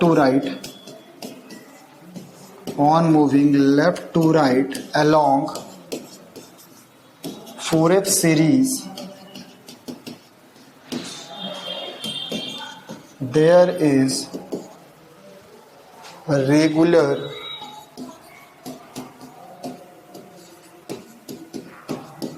decrease in size of elements due to, अभी जस्ट बताए थे बाबू, due to poor screening of 4F orbitals electron, 4F orbitals, अरे 4F का पुअर इलेक्ट्रॉन इफेक्ट होता है इसलिए। तो ये आपका आया भी है PYQ में, तो ध्यान रखेंगे इस टाइप का क्वेश्चन। चलिए आगे, चलिए एक खत्म हो चुका है, अब आ रहे हैं कोऑर्डिनेशन कंपाउंड। 2 चैप्टर है ना बाबू, इससे भी एक सवाल मिलेगा, कंफर्म मानिए, और इससे सवाल जो मिलेगा आइसोमेरिज्म वाला पक्का मान के चलिएगा। बोल रहा है शेप, जब भी 6 लिगेंड होगा उसको कहते हैं ऑक्टाहेड्रल, और हिंदी में भी लिख लिया है अष्टफलकीय। यहाँ पे भी 6 लिगेंड, और इसको मेटल एटम बोलते हैं और इसको कहते हैं लिगेंड। लिगेंड का संख्या को कहते हैं कोऑर्डिनेशन नंबर, अगर 6 आएगा तो ऑक्टाहेड्रल होगा। आइसोमेरिज्म वाला सवाल जरूर याद रखिएगा, ये वेरी वेरी इंपॉर्टेंट है, यही सवाल से आएगा। आइसोमेरिज्म से आपका पूछा जाता है 1 मार्क सब्जेक्टिव वाला क्वेश्चन। बोलता है कौन सा आइसोमेरिज्म है, देखो यहां पे देखेंगे और यहां देखेंगे, क्या डिफरेंस दिख रहा है सर, Br यहां पे बाहर चला गया और SO4 अंदर आ गया। देखो Br बाहर चला गया था, SO4। जब ऐसा डिफरेंस होता है तो इसको कौन सा कहते हैं, आयोनाइजेशन आइसोमेरिज्म। तो लिखा होगा आयोनाइजेशन आइसोमेरिज्म। ठीक है, ये क्यों चला जा रहा है, आयोनाइजेशन आइसोमेरिज्म। एग्जाम्पल बोल रहा है चिलेटिंग लिगेंड। चिलेट का मतलब हम पा रहे हैं अटैक करना, रिंग बनाना। तो रिंग बनाने के लिए या तो बाइडेंटेट होना चाहिए या तो पॉलीडेंटेट। सर बाइडेंटेट मतलब जो 2 साइड से एक ही समय पे अटैक करे उसको कहते हैं बाइडेंटेट, और जो 2 से ज्यादा करे उसको क्या कहेंगे, पॉलीडेंटेट। तो कुछ एग्जाम्पल याद रखिएगा, जैसे ऑक्सलेट है लिखा हुआ है, और EN इथिलीन डाइएमीन, ये भी आपका 2 साइड से अटैक करेगा। जैसे हम बता देते हैं EN का स्ट्रक्चर होता है ऐसा, NH2 CH2 NH2, और ये क्या होता है, मेटल को कितने साइड से बाइंड करेगा सर, तो 2 साइड से। क्लियर है, और इसी रिंग को कहते हैं चिलेट इफेक्ट। क्लियर है, तो इसका 2 एग्जांपल है, लिख लीजिएगा। एम्बिडेंटेड लिगेंड क्या होता है, जिसके पास एक ही समय में दोनों डोनर साइट हो। अरे मतलब एक ही मॉलिक्यूल या एक ही स्पीसीज में 2 साइड से अटैक कर सकता है, लेकिन एक समय पे एक ही साइड से करेगा। 2 है आपका, ध्यान रखिएगा, आप पढ़े होंगे नाइट्रिटो N, NO2 माइनस को नाइट्रिटो N, ONO माइनस को क्या कहते थे, नाइट्रिटो O। ये अभी किधर से पकड़ेगा मेटल को, N के साइड से, और ये किधर से पकड़ेगा, O के साइड से। जो पहले लिखा रहेगा उसी को पकड़ेगा। ऐसा ही करके SCN और NCS भी होता है। आपसे क्या पूछा गया है, एम्बिडेंटेड। अच्छा, गिव एन एग्जांपल। तो a ligand that can coordinate to central metal atom through 2 different atom, जो 2 साइड से पकड़ सकता है लेकिन एट ए टाइम एक ही साइड से पकड़ेगा, उसी को कहते हैं हम लोग क्या, एम्बिडेंटेड। NO2 माइनस और SCN वाला एग्जांपल होता है। और ये भी होता है जैसे SCN माइनस या फिर NCS माइनस, ये अभी S से अटैक करेगा और ये किसको अटैक करेगा, N से। क्लियर है, ये इफेक्ट इंपॉर्टेंट होता है, चिलेट इफेक्ट सीबीएसई में भी पूछा जाता है। हेट्रोलिप्टिक उसको कहते हैं जहां पे पता है, हेट्रोलिप्टिक में जहां पे एक से ज्यादा लिगेंड हो उसको कहते हैं हेट्रोलिप्टिक, और होमोलिप्टिक जिसमें एक ही टाइप का लिगेंड हो। एग्जांपल दिया होगा तो बेटर समझ में आ जाएगा। जैसे सब जो सपोज कर लीजिए, जैसे मान लीजिए KCO NH3 जितना भी लिगेंड है सब एक ही टाइप का है, तो इसको क्या कह देंगे, देखो अमोनिया ही लिगेंड है तो इसको कहते हैं होमोलिप्टिक। और हेट्रो में मान लीजिए जैसे एक से ज्यादा आ जाए, जैसे NH3 भी रहे 4 और मान लीजिए 2 को पानी दे दिए, समझाने के लिए ले दिए मान लीजिए, तो ये जो आपका आ रहा है ना, देखो एक से ज्यादा अगर लिगेंड है, अमोनिया भी है और पानी भी है, तो इसको कहते हैं हेट्रोलिप्टिक। आई होप के समझ में आ गया। जहां पे एक टाइप का रहेगा, ये भी इंपॉर्टेंट है, पढ़िएगा जरूर, जहां पे एक रहेगा, ऐसा नहीं कि जो मैं 1 मार्क में बता रहा हूं सिर्फ 1 ही मार्क में आया, एमसीक्यू में भी हेल्प कर देगा, 3 मार्क्स में हेल्प कर देगा, तो ध्यान से समझिएगा, ठीक है। नहीं तो ऐसे तो बता देंगे तो खत्म हो जाता है आइसोमेरिज्म में, लेकिन जानबूझ कर कुछ क्वेश्चन रख रहे हैं ताकि इसमें थोड़ा फास्ट हो जाएगा और आपको समझ में भी आ जाएगा।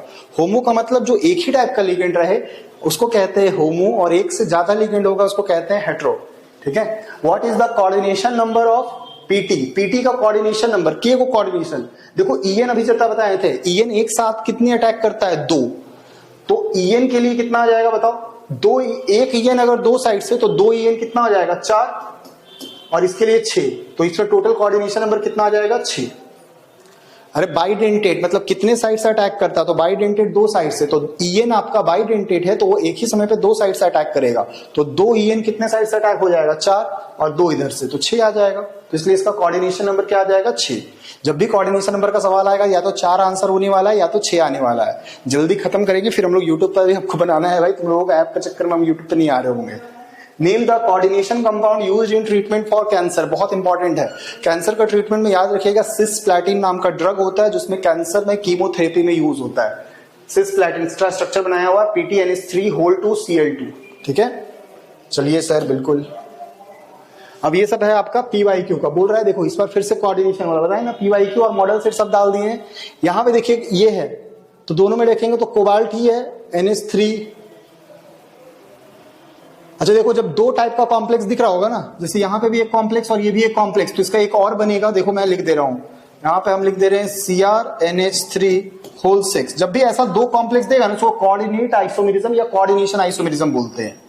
और यहाँ पे आ जाएगा CO, इधर चला जाएगा, और यहाँ आ जाएगा CN, और ये इस टाइप का आइसोमेरिज्म को कहते हैं हम लोग कोऑर्डिनेशन आइसोमेरिज्म। इस टाइप के आइसोमेरिज्म को क्या कहेंगे सर, कोऑर्डिनेशन आइसोमेरिज्म।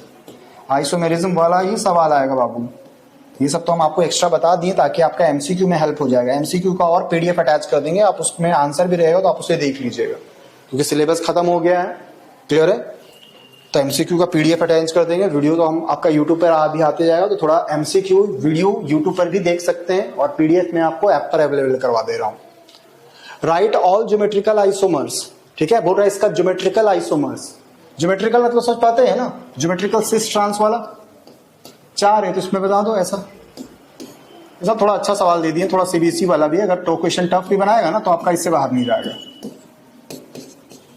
के को बनेगा, देखो अभी अमोनिया के साथ कौन है, Cl। अब एक बार अमोनिया के साथ किसको ले आइए, 180 डिग्री पे कहते थे ट्रांस, तो एक बार ऐसा ही करते हैं, Pt अमोनिया के साथ किसको ले आएंगे बताओ, Br, और इधर हो जाएगा Cl और इधर हो जाएगा Py। और एक केस और कर सकते हैं, अरे सिस ट्रांस वाला बाबू, बस और कुछ नहीं है। तो अमोनिया के साथ एक बार किसको ले आइएगा, पिरिडीन को। इससे ज्यादा और कुछ पॉसिबिलिटी नहीं, तो इस तीनों स्ट्रक्चर को बना देना था। हम एक को पकड़े, आप किसी और को पकड़िएगा, आप देखिएगा तो देखिएगा और कुछ नहीं। देखो अमोनिया Br के साथ आपका सिस में भी है, और अमोनिया Br के साथ ट्रांस में भी है। जब 90 डिग्री बनता है ना तो उसको कहते हैं सिस, और जब 180 बनता है जैसे Br के साथ, तो ये कितना है, 180। कोई भी एक पकड़ सकते थे, मैंने किसको पकड़ा था सर, अमोनिया को। क्लियर है, ये आपका शायद मॉडल सेट का क्वेश्चन है, बस इतना ही था तुम्हारा, तो इतना कर लोगे तो पक्का मान के चलिए, मैं बता रहा हूँ आइसोमेरिज्म से ही सवाल आएगा इसमें, ठीक है। तो बस मिलते हैं नेक्स्ट वीडियो में, ऑर्गेनिक का भी जस्ट बना के खत्म करते हैं। तो नंबर ऑफ क्वेश्चन जो एग्जाम में आएंगे वो 9 आते हैं, मालूम होगा आपको, 7 बनाना होता है, जिसमें से 5 सवाल आपका ऑर्गेनिक का आएगा। बहुत आसान सा रहता है, अगर आप पढ़े होंगे थॉरोली, अगर एनसीईआरटी को भी चले गए होंगे तो आपका बन जाएगा। अगर आप 3 मार्क्स 5 मार्क्स वाला वीडियो देखे होंगे तो भी काम हो जाएगा। एमसीक्यू भी डाल चुके हैं, तो एमसीक्यू और भी आएगा, और उसका पीडीएफ आपको ऐप पर आ जाएगा, ठीक है, और यूट्यूब पर भी आपको वीडियो मिलते चला जाएगा। चलते हैं सर एमसीक्यू के लिए। तो एमसीक्यू का पीडीएफ से ही आप कर लीजिएगा ना खुद से कि हाँ मेरे से बन रहा है या नहीं, और फिर भी दिक्कत होगा तो आप यूट्यूब पर देख लीजिएगा, क्योंकि सिलेबस के हिसाब से मैंने फिजिकल का भी डाल दिया है, इनऑर्गेनिक का भी, ऑर्गेनिक का। पर हम चाहते हैं कि एमसीक्यू आप 200 से 250 बनाइएगा, तब जाके 25 सवाल वहाँ पे मिल पाएगा। तो हम आपको पीडीएफ भेज देंगे, तो आप पीडीएफ से आप अपना काम कर लीजिएगा, ठीक है। चलिए अभी शुरू करते हैं। देखो अगर हम बात करेंगे चैप्टर वाइज रखे हैं ना, तो चैप्टर 6 में आपका halo alkanes and halo arenes है। देखो जरा, जैसे write the IUPAC name of this, ये एकदम आसान सा सवाल है ना। आईयूपीएसी नेम ऐसे 5 नंबर में भी पूछ रहा है, 3 नंबर में भी पूछ रहा है, 1 नंबर या फिर एमसीक्यू में भी पूछा जा सकता है। जरूर पढ़ के जाइए, बहुत आसान है। नॉमेनक्लेचर यूट्यूब पर तो डाल ही दिए थे, पूरा उसका पढ़ाया हुआ है कि कैसे होता है। अभी हम लोग शुरू करेंगे तो यहाँ पे नंबरिंग करेंगे। देखो क्लोरो है तो 1 2 3, बहुत आसान है। तो ये 1 क्लोरो और 3 कार्बन को क्या बोलते हैं? प्रोप। तो इसको 1 क्लोरो बोल सकते हैं या सिर्फ क्लोरो भी बोल सकते हैं, ये बच्चा 10th में भी बनाते होंगे आप। 1 क्लोरो और 3 कार्बन के लिए क्या वर्ड यूज करते हैं? प्रोप। और सिंगल बॉन्ड के लिए क्या यूज करते हैं? ए। हिंदी इंग्लिश दोनों में रखे हुए हैं, तो आप आराम से कर सकते हैं यहाँ पे। दूसरा पूछा गया हाइब्रिडाइजेशन पूछा है। तो हाइब्रिडाइजेशन से क्या होता है, थोड़ा सा आपको तरीका बता देते हैं। ऑर्गेनिक कितना ही से बन जाएगा, बहुत लेंथी नहीं कर रहे, ध्यान देना इधर। अगर हाइब्रिडाइजेशन का बात करेंगे तो 3 होता है आपको, एक sp3, एक होता है sp2 और एक होता है sp। थोड़ा कॉन्सेप्ट भी बता दे रहे हैं। देखो जब सिग्मा बॉन्ड का खाली गिनिएगा, आपका ऑर्गेनिक में आएगा ना, जो आपका सवाल आएगा वो सिर्फ सिग्मा बॉन्ड से काम चल जाएगा, लोन पेयर सबका कोई जरूरत नहीं पड़ेगा। तो यहाँ पे 4 होगा तो sp3, 3 होगा तो sp2 और 2 होगा तो sp, ठीक है। तो देखो जरा हेलो अरीन के बारे में बात करेंगे। तो हेलो अरीन ऐसा कोई कंपाउंड, अरे बेंजीन के ऊपर अगर X का ग्रुप लगा हुआ है तो इसी को कहते हैं हेलो अरीन। क्लियर है। कोई भी कार्बन पे देखेंगे, हर एक कार्बन के पास क्या है? हाइड्रोजन। अरे हर एक मतलब इस कार्बन को छोड़ के, अब देखो गिनने आता है ना, डबल बॉन्ड में देखो अगर कार्बन कार्बन के बीच में पहला बॉन्ड है तो सिग्मा होता है। थोड़ा सा कंसेप्ट बता दे रहे हैं क्योंकि ये मिलेगा सिग्मा, और ये एक सिग्मा होगा, एक पाई होगा। और अगर ट्रिपल बॉन्ड है तो एक सिग्मा होता है बाबू और 2 क्या होता है? पाई। सीधा आंसर तो बताएंगे तो तुरंत 2 मिनट में खत्म हो जाएगा, लेकिन थोड़ा सा कंसेप्ट बता दे रहे हैं, कहीं ना कहीं यूज हो जाएगा आपको। तो देखो जरा यहाँ पे अगर मैं निकाल रहा हूँ चाहे किसी भी कार्बन, तो कितना सिग्मा है? 1 2 3, ये वाला पाई है। तो 3 सिग्मा के लिए हाइब्रिडाइजेशन क्या हो जाएगा बताओ? sp2। क्लियर है। फिंकेल्स्टीन रिएक्शन वेरी वेरी इंपॉर्टेंट है, हर जगह पूछा जाता है, ठीक है। फिंकेल्स्टीन मतलब आयोडो अल्केन बनाते हैं, पर आपसे रिएजेंट पूछा है। देखो जरा ऐसा होता था, RX बता ही दे रहे हैं, इसको ट्रीट करते थे NeI के साथ। सॉल्वेंट याद रखिएगा, सीबीएसई में ही पूछ रहा है ड्राई एसीटोन को क्यों लेते हैं, ठीक है। तो इसमें जो बनता था RI, अरे इसका I X को हटा देगा और यहाँ पे जो बन जाएगा NaX। और NaX होता है ना वो इनसॉल्युबल होता है, मतलब नीचे बैठ जाएगा। और बैठ जाएगा तो लीच एटेलियस क्या बोलता है? बैठने का मतलब रिएक्शन से बाहर हो गया। तो जो कम होता है लीच एटेलियस उसको बढ़ाना चाहता है। तो ये किसके प्रेजेंस में इनसॉल्युबल होता है? Dry acetone. इसी को कह रहा है, पूछ रहा है कौन सा रिएजेंट यूज करते, तो केवल आपको आंसर करना था ड्राई एसीटोन। क्लियर है। चले आगे। देखिए बोल रहा है कौन सा ज्यादा रिएक्टिव है? SN2। तो ये ऑर्डर आपको पता होगा। SN2 का अगर बात किया जाए, SN2 में हिंड्रेंस फैक्टर आता है, तो जो कम भीड़ भाड़ होगा वो जल्दी रिएक्शन करेगा। तो यहाँ पे सबसे जल्दी होता है मिथाइल का, फिर उसके बाद 1 डिग्री, फिर 2 डिग्री, फिर 3 डिग्री। जितना भीड़ भाड़ होगा उसका रिएक्टिविटी कम होते जाएगा। तो देखो यहाँ पे मिथाइल है और ये क्या है? इथाइल। इथाइल बोले तो ये कितना डिग्री होगा? देखो क्लोरीन जिस कार्बन के साथ जुड़ा हुआ वो कितने कार्बन के साथ जुड़ा? 1। तो इसको कितना डिग्री बोलेंगे? 1 डिग्री। तो फास्ट कौन होगा बताओ? मिथाइल। वही अगर SN1 का अगर पूछा होता तो याद रखिएगा 3 डिग्री फास्ट होगा, फिर 2 डिग्री, फिर 1 डिग्री और फिर उसके बाद मिथाइल। आ रहा है। तो इसका करेक्ट आंसर हो जाएगा मिथाइल वाला, क्योंकि SN2 पूछा है। अगर सेम सवाल में SN1 पूछता तब ये हो जाता, ठीक है। SN1 SN2 बहुत इंपॉर्टेंट होता है सीबीएसई के लिए, तो इसलिए मैं कुछ क्वेश्चन जानबूझकर डाल रहा हूँ कि मिल जाएगा आपको। कायरल मॉलिक्यूल आपको बताए भी थे। कायरल मॉलिक्यूल का मॉलिक्यूल अगर निकालिएगा तो जैसे ये मॉलिक्यूल है, मान लीजिए ये हाथ ले लीजिए और इसका मिरर इमेज लीजिए, मतलब यहाँ पे मिरर रखेंगे तो ये ऐसा दिखेगा। अब ये दोनों एक दूसरे पे ढकेगा क्या? नहीं ढकेगा। देख रहे हो, नहीं ढक पा रहा है, तो इसी को कहते हैं कायरल। क्लियर है। इसका मिरर इमेज निकालिएगा, वो कवर अप नहीं होगा। या फिर सीधा सीधा हम लोग कायरल कंपाउंड ऐसा बोलते हैं, 4 को सिग्मा बॉन्ड बनाएगा और चारों अलग ग्रुप होगा तो मतलब वो कायरल होगा। जैसे यहाँ ABCD, तो यहाँ पे कार्बन 4 बॉन्ड बनाना चाहिए और चारों क्या होना चाहिए? डिफरेंट होना चाहिए। यहाँ पे क्या होना चाहिए? 4 सिग्मा बॉन्ड होना चाहिए और चारों क्या होना चाहिए? Different groups. थोड़ा सा एक्स्ट्रा बता दे रहे हैं बाबू, 2 मिनट लगेगा। चारों डिफरेंट ग्रुप्स होना चाहिए, तो उसी को कहते हैं कायरल। क्लियर है। डेफिनेशन लिखा हुआ है, खुद से पढ़ते चले जाइए। बोल रहा है what is the product of Wurtz reaction. तो ऊर्ज रिएक्शन में अल्केन बनता है और वो भी हाइयर मेंबर। सर क्या बोले, देखो जरा, जैसे आप RX लेते हैं और Na रहता है, सॉल्वेंट याद रखिएगा ड्राई ईथर, एक का डबल करने वाला रिएक्शन, तो यहाँ पे 2 मॉलिक्यूल रहता है, यहाँ पे भी 2, तो R है ना, जितना R रहेगा उसका डबल हो जाएगा, अल्केन बनेगा, और यहाँ पे बन जाएगा 2NaX। तो हाइयर अल्केन बनता है किसमें, ओर्ज रिएक्शन, 2 कार्बन होगा तो 4 बन जाएगा। DDT का फुल फॉर्म इंपॉर्टेंट होता है डाइक्लोरो डाइफिनाइल ट्राइक्लोरो इथेन, पूछा जाता है तो एक बार देख लीजिएगा, फुल फॉर्म तो आपको याद रखना पड़ेगा बाबू। आते हैं नेक्स्ट चैप्टर पे, अल्कोहल फिनॉल एंड ईथर्स, ठीक है, सब चैप्टर नंबर 7 बोलता है कॉमन नेम फिनॉल का होता है कार्बोलिक एसिड। थोड़ा ध्यान रखिएगा, कभी कभी कॉमन नेम से प्यार है जैक वाले को, तो फिनॉल का कॉमन नेम कार्बोलिक एसिड, पूछा नहीं है लेकिन पूछा जा सकता है। Name the test distinguish primary secondary और टर्शियरी को कौन डिफरेंस करता है, तो याद रखिएगा उस टेस्ट का नाम है लुकास टेस्ट, ठीक है, सीधा सीधा कर लीजिएगा, लुकास टेस्ट।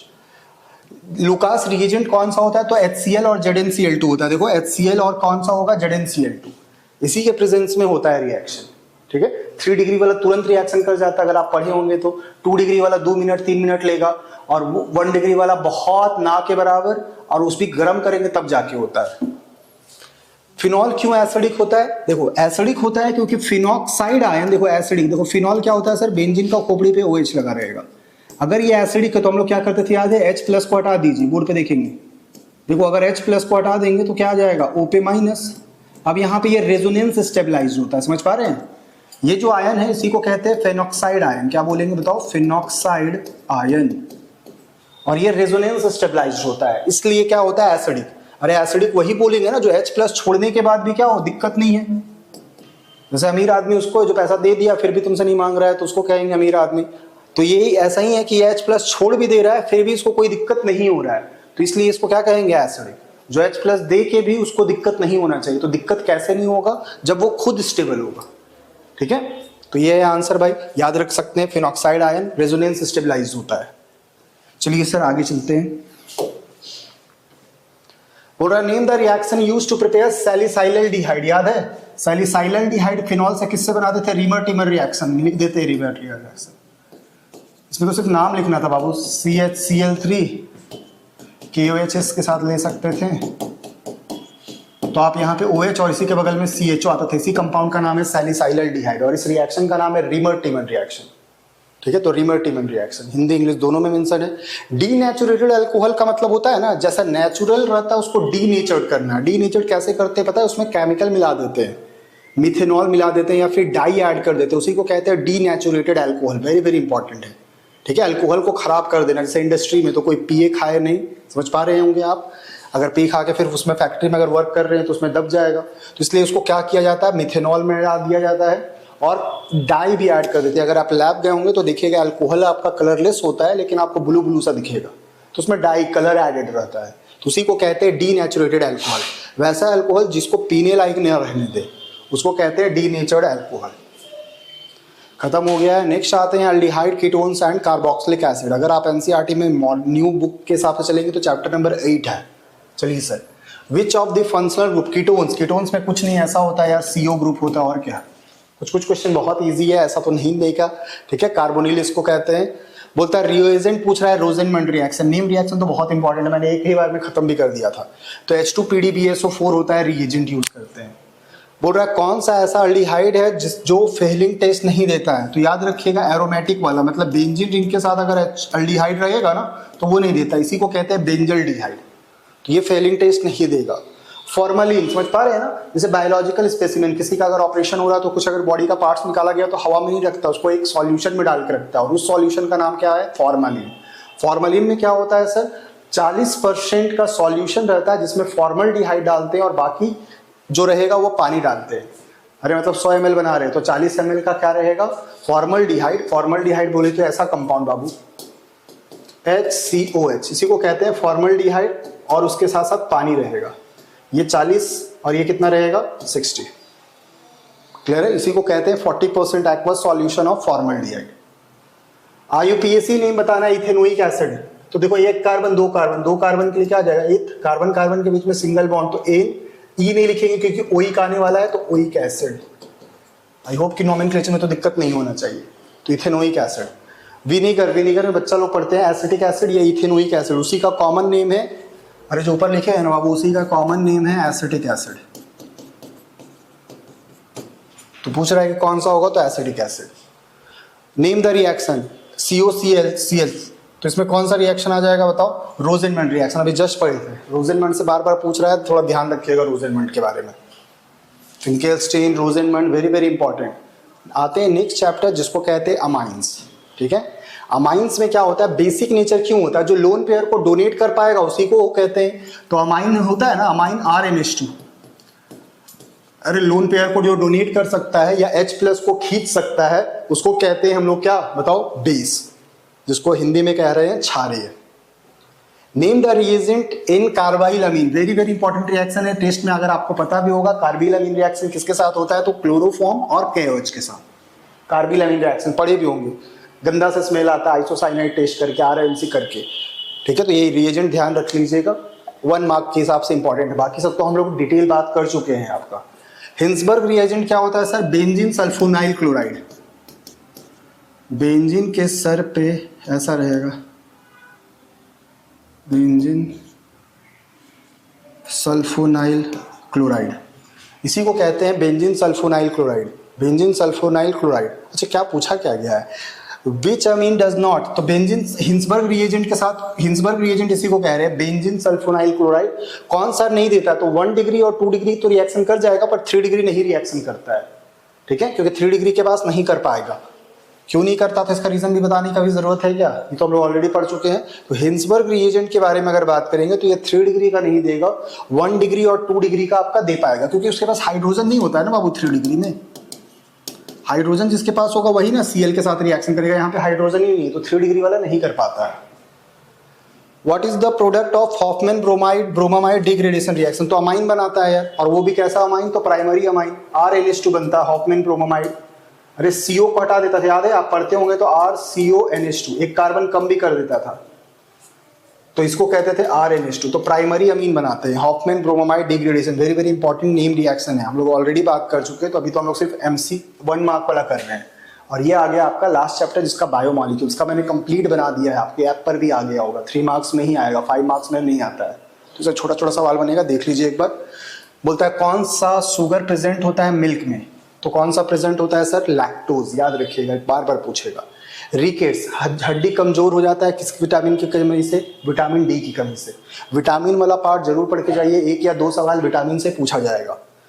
ग्लोबुलर प्रोटीन का एग्जांपल जानते हैं ना, जो गोल गोल रहता है, एक सीधा प्रोटीन होता है जैसे हेयर में है आपका केराटिन बोलते हैं, और एक गोल है जैसे इंसुलिन हो गया, एल्बुमिन हो गया, तो वो सब स्फेरिकल होता है। इसका डिफरेंस लिखवाए थे, फिब्रस एंड ग्लोबुलर, तो वहां से भी आपका काम बन जाएगा। Name the linkage that joins amino acid, तो अमीनो एसिड्स को कौन ज्वाइन करता है, पेप्टाइड लिंकेज। सारा चीज बता चुके हैं आप, अगर 3 मार्क्स वाला देखे होंगे तो फटफट आंसर कर देंगे। ठीक है, चलते हैं बाबू। बोलता है कौन सा बेस है, तो ये भी बताया है, देखो 3 मार्क्स में। अरे इसमें AGCT बेस का नाम है, एडेनिन गुआनिन साइटोसिन थाइमिन, और यहाँ पे क्या होता है AUCT, adenine uracil cytosine thymine. ठीक है, तो ये यूरासिल का डिफरेंस है। ज्यूटराइन भी बताए थे, जिसमें पॉजिटिव भी हो निगेटिव भी, इस बार हम डिटेल नहीं बता रहे क्योंकि ऑलरेडी बता चुके हैं। अरे जहाँ पे निगेटिव पॉजिटिव दोनों पार्ट होता था उसी को क्या कहते थे, ज्यूटराइन। और वेरी वेरी इंपॉर्टेंट है, आया भी है PYQ में, PYQ का भी। तो ये जाके आपका इंपॉर्टेंट क्वेश्चन है, मैंने इसमें कुछ क्वेश्चन रख दिया है आपका मॉडल सेट का भी और आपका PYQ भी, तो यहाँ पे ही आपका सारा चीज हो जाएगा। देख लीजिए यहाँ पे, देखो बोल रहा है propanol has higher boiling point than propane, तो प्रोपेनॉल समझ पाते हैं ना, CH3 CH2 CH2OH, और बोल रहा है इसका बॉइलिंग पॉइंट ज्यादा होता है प्रोपेन से। क्यों होगा मालूम है, अरे ये हाइड्रोजन बॉन्डिंग बनाएगा, समझ पा रहे हैं, जो हाइड्रोजन बॉन्डिंग बनाएगा, तो इसका आंसर क्या लिख लीजिएगा, मैं बता रहा हूँ फास्ट में ही, देख लीजिए, हाइड्रोजन बॉन्डिंग। बहुत ज्यादा नहीं लिखना है, ये हाइड्रोजन बॉन्डिंग बना पाएगा, वो नहीं बना पाएगा। Tollens reagent, silver mirror test है भाई, तो क्या होता था AgNH3 इसी को कहते थे या फिर अमोनिकल सिल्वर नाइट्रेट, AgNO3 और NH3, इसी का मिक्सचर रहता था। अमोनिकल सिल्वर नाइट्रेट रहता था ना, अमोनिकल सिल्वर नाइट्रेट NH4OH, ऐसा कर देते हैं। अमोनिकल सिल्वर नाइट्रेट का सॉल्यूशन होता है। इसी को अगर वर्ड्स में लिखेंगे तो आप ये लिख लीजिएगा, अमोनिकल सिल्वर नाइट्रेट। अरे सिल्वर रहता है, सिल्वर वाला टेस्ट, उसी को कहते थे कौन सा टेस्ट, टॉलेंस टेस्ट। इसी का दूसरा नाम है सिल्वर मिरर टेस्ट। ग्लूकोज को ब्रोमीन वाटर को साथ अगर ट्रीट करते तो ग्लूकोनिक एसिड बनता है भाई। ग्लूकोज जानते हैं ना? बिल्कुल सर, देखो पढ़ा चुके हैं भाई, अगर वो देखें तो सारा रिएक्शन हम बात किए हैं डिटेल में। तो 3 मार्क्स वाला देख लीजिएगा, तब जाके ये वीडियो देखेंगे तो बहुत फायदा होगा। फायदा क्या, आप सब आंसर कर दीजिएगा। बायोमोलिक्यूल से 2 को सवाल आएगा आपका इसमें। तुम लोग एक ही चीज को 4 बार लिखवा रहा है, ठीक है। ग्लूकोनिक एसिड है, ये बता चुके हैं ऑलरेडी, देख लीजिएगा। माइल्ड ऑक्सीडाइजिंग एजेंट होता है। तो इस टाइप का रिएक्शन आता है जो कि आप आसानी से कर सकते थे। Structure of 3 hydroxy butanol, butanal, तो 1 2 3 4।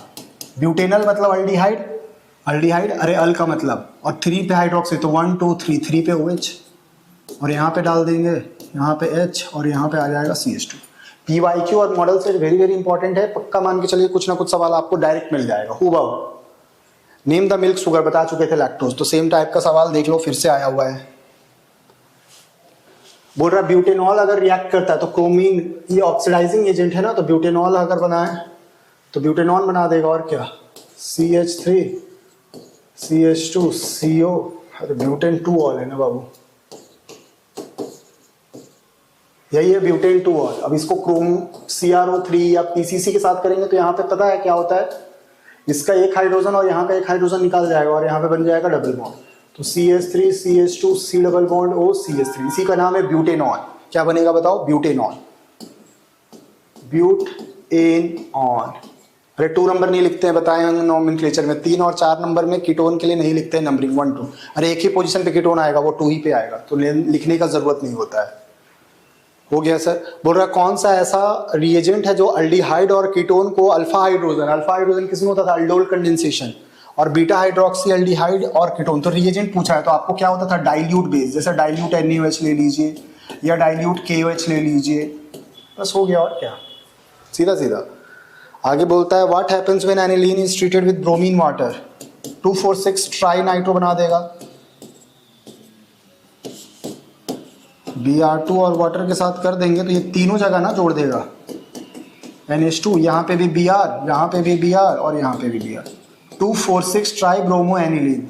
ये सब आप कर लिए होंगे क्योंकि ऑलरेडी हम बता रहे हैं, तो बस हम फास्ट में आंसर लिख दे रहे हैं ताकि आपको समझ में भी आते चले जाए और मेरा भी काम हो जाए। बोल रहा है प्रोटीन्स आर पॉलीमर, प्रोटीन्स किसका पॉलीमर होता है, अमीनो एसिड्स का, समझ पा रहे हैं, अमीनो एसिड्स का ही पॉलीमर होता है कौन, प्रोटीन। बोल रहा है कौन विटामिन हेल्प करता है ब्लड क्लॉट करने में, ब्लड क्लॉटिंग जिसे कटता होगा, देखिए थोड़ा सा कटने के बाद क्या होगा, ऐसा नहीं कि खून पूरा बह गया, कुछ समय के बाद वो क्या हो जाता है, क्लॉट कर जाता है। वो किस विटामिन की वजह से होता है, तो याद रखिएगा विटामिन के, ठीक है, विटामिन के की वजह से होता है। थ्योरेटिकल वाला है, विटामिन जरूर पढ़ के आइएगा, देख लीजिए PYQ मॉडल सेट, हर जगह आपको विटामिन से सवाल मिलेगा। बोल रहा है कौन सा रिएक्शन है जिससे आप अल्काइल फ्लोराइड बनाते हैं, अल्काइल आयोडाइड आप बनाते हैं, याद रखिएगा फिंकेल्स्टीन से, और फ्लोराइड किससे बनाते थे सर, स्वार्ट्ज से। इसका मैंने 1 शॉट, जिसको हेड शॉट करके भी बोले थे, वो भी डाल दिया, स्वार्ट्ज रिएक्शन। अल्कोहल बहुत ज्यादा सॉल्युबल होता है हाइड्रोकार्बन से, अभी जस्ट इसका एग्जांपल आया था। अल्कोहल क्यों ज्यादा सॉल्युबल होगा, तो बोलिएगा क्योंकि अल्कोहल भी पोलर है और पानी भी पोलर है, दोनों पोलर पोलर साथ में घुलता है, लाइक डिसॉल्व लाइक जानते हैं ना, इसका रीजन लिखिएगा, because polar dissolve in polar. अरे नमक पानी में घुल जाएगा, ठीक है, लेकिन नमक ऑयल में नहीं घुलता है जल्दी। क्यों नहीं घुलता है, क्योंकि नमक पोलर है और ऑयल आपका क्या है, नॉन पोलर। पोलर डिसॉल्व होता है पोलर में, like because polar dissolve in polar,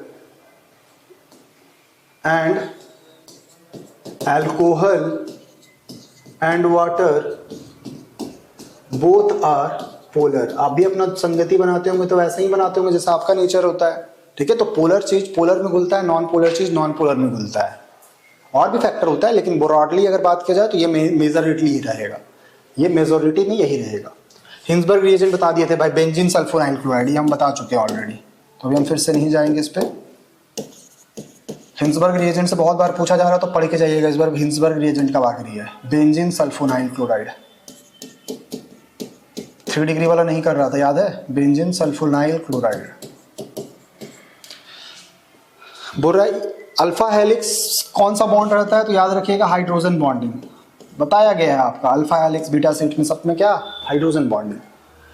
बोल रहा है ग्लूकोज को फ्रुक्टोज में करनी का, ये भी इंपॉर्टेंट रिएक्शन है। तो ग्लूकोज को फ्रुक्टोज में करते हैं, एक एंजाइम होता है जिसको कहते हैं ग्लूकोज आइसोमेरेज। क्या बोलेंगे? Glucose isomerase. और इस रिएक्शन का नाम याद रखिएगा आइसोमेराइजेशन रिएक्शन। कौन सा रिएक्शन? Isomerisation reaction. तो लीजिए आपका PYQ भी खत्म कर दिए, मॉडल सेट भी खत्म कर दिए। ठीक है, मिलते हैं नेक्स्ट वीडियो में, तब तक के लिए धन्यवाद। आप क्या मिलेंगे, आपका तो खत्म हो गया है ना। ठीक है, बाकी अपना कमेंट छोड़ दीजिएगा कि किसी और टॉपिक पे सर हमको थोड़ा सा इस टॉपिक पे और बना दीजिए, तो एक आध को वीडियो और भी बना सकते हैं। आपका यहाँ पे जाके सिलेबस खत्म हो चुका है।